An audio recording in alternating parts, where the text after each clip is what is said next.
भारत में हर साल 11 जनवरी से लेकर 17 जनवरी तक सड़क सुरक्षा सप्ताह मनाया जाता है और इसको पहले शुरू किया गया था 1989 में।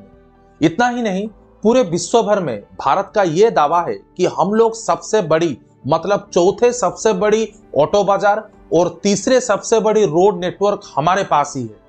पर पता है, इस प्रगति और विकास का एक काला सच्चाई भी। हमारे देश में नेचुरल डिजास्टर और महामारी के अलावा अगर सबसे अधिक मौतें दर्ज अगर किया गया है तो वो है सड़क दुर्घटना। जय जगन्नाथ दोस्तों, पिछले 50 वर्षों में भारत की ऑटोमोबाइल संख्या 170 गुना बढ़ा है और सड़क के विकास का अगर बुनियादी ढांचे के ऊपर आप लोग नजर डालोगे तो बस 9 गुना ही बढ़ा है। भारत की वाहन संख्या 5.5 करोड़ से ज्यादा है और हर साल 25 लाख के दर से अभूतपूर्व विकास हम लोग देख रहे हैं। बहुत सी जगह पे सड़कें नैरो हैं और स्थिति तो भैया बोलो ही मत, बहुत ही खराब है और अधिकांश सड़कों को काटने के लिए ओवरपास ही बनाया नहीं गया है। इन जगहों को सोने के लिए और चलने के लिए उपयोग किया जाता है। कहीं कहीं अस्थायी रूप से दुकान बनाने के कारण ट्रैफिक में बहुत सारे समस्या शुरू हो जाते हैं।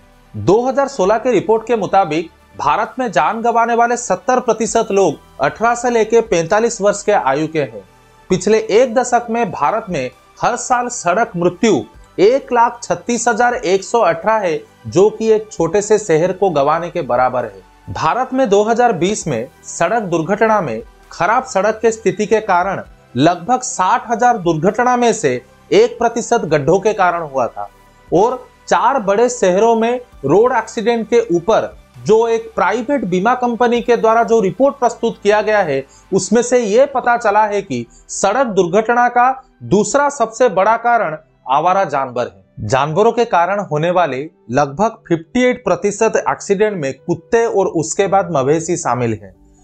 आंकड़े बताते हैं कि जानवरों के कारण हुई दुर्घटना के लिए की गई 1376 दावों में से कुत्ते 804 और मवेशी 350 शामिल थे। Nagpur municipal corporation veterinary department के द्वारा प्रस्तुत की गई एक रिपोर्ट से पता चलता है कि 2011-12 से लेकर 2019 जुलाई तक आवारा पशु जैसे कि कुत्ते, बिल्ली, मवेशी वगैरह शहर के अलग अलग हिस्सों में हादसों के चलते घायल हो गए थे।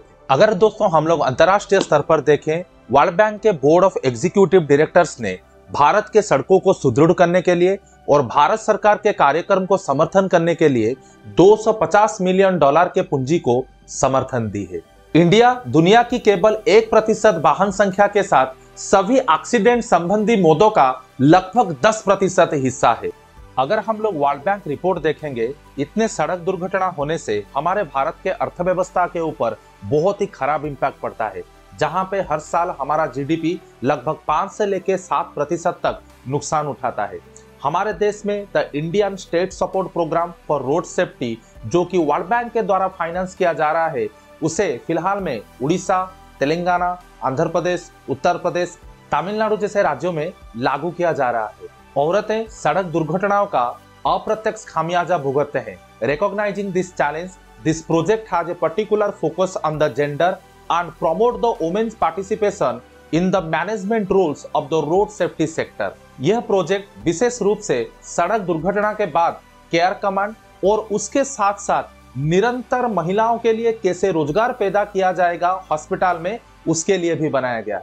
2015 में ब्राजील में अनुष्ठित की गई second global high level conference on road safety में Brasilia declaration on road safety को साइन किया गया और जिसका इंडिया भी एक सिग्नेटरी है। इसके बाद यूनाइटेड नेशन जनरल असेंबली ने 2030 के अंदर 50% रोड से होने वाले एक्सीडेंट को कम करने की मुहिम छेड़ा और उन्होंने वो प्रण लिया कि improving road safety in a global way. हमारे देश में 2019 में मोटर व्हीकल एक्ट को अमेंड किया गया।